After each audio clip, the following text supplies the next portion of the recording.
He was just another guy. Yeah. A top fighter. One of the guys that was at the pinnacle, one of the best fighters of this era. And it was a fight that had to happen. We had to meet, and I was a better man.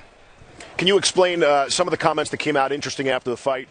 You seem to take some offense with Manny Pacquiao saying he was injured with his shoulder, that you had injuries as well coming into the fight. Yes. And also the relinquishing of the belts, to explain that reasoning to people at home.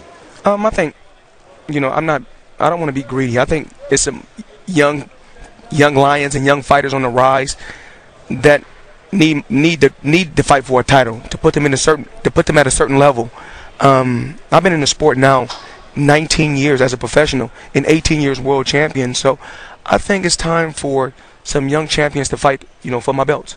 You said it feels like a job now, that you just don't have the same love and Yes. passion for it. When did that come about? When was that realization? Well, it's been a while now, some years now. But it was work tonight. I went out there and done my job. I take my hat off to Manny Pacquiao. He's a tough competitor. He's a tough fighter, and we both are blessed to be where we at.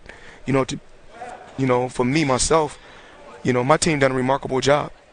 I thought he had moments in the first half of the fight, specifically the fourth and sixth round, but I thought his inability to adjust was a major factor. You were consistent. You were defensively dominant. You were taking advantage of situations. Did you know halfway through that fight that this thing was completely in control? From round one. From round one? Round one. Even when he tagged you in the fourth and had the little rally and had some success in the sixth?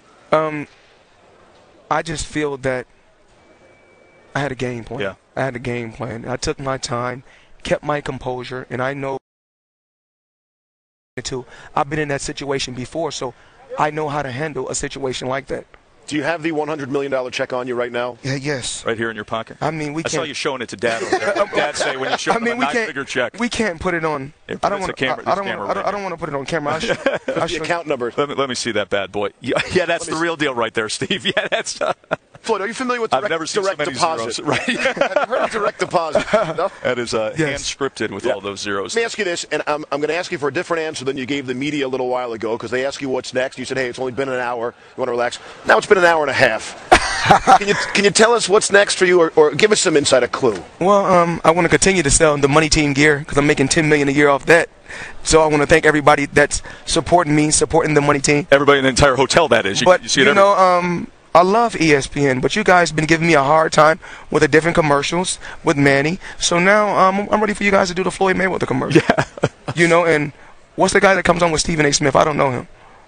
Bayless? Skip Bayless? Skip in the morning? I'm going on the show. I need to go on the show Monday. All right. Skip Bayless. Pretty sure we can make that happen. And, of course, I'm sponsored by Hublot and FanDuel, so I have to give those guys props. Thank you. Can you, on social media tonight, and among some, even within boxing, there was a thought of underwhelmed, disappointed. Listen, you're doing your job. You're going out and winning. Do you at all understand that kind of reaction? Well, it's all about working smarter, not harder. I didn't get to the age of 38 and 47-0 for no reason.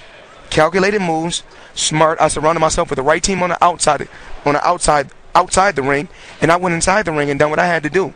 This is not called slugging. This is not called toe-to-toe. This is called boxing, and I'm one hell of a boxer. You and I have overlapped in the business for the better part of 2 decades. I've watched you come up through the game and get to the top. One thing that was noticeable to me during this entire promotion, and especially this week, is a departure from your normal persona. You were grateful. You were appreciative. Yes. You were calmer. You had a more evolved maturity about you during this promotion. Older. I didn't mean to cut you off, but older, wiser. We had a game plan. This was our game plan. In the beginning of my career, to be outspoken and to go out there and let the talent, match my voice as far as speaking out loud, doing what I had to do inside the ring, speaking loud outside the ring. Then our ultimate goal was to get to this point so we can make 9 figures in one night. You admonished the media at one point saying, I want to see what you guys write tomorrow. People don't really know me. What should we know about you? What don't we talk about enough that should be out there? Reveal a little bit of the Floyd that you don't know. What I don't brag or boast about me feeding the homeless or me giving back to the American citizens that's less fortunate. As long as God knows what I do, that's what's important to me. I'm a man just like you guys. I love my family. I want the best for them. I had a rough, a very, very rough upbringing. And I'm thankful to be where I'm at. It's no different from an actor in a movie.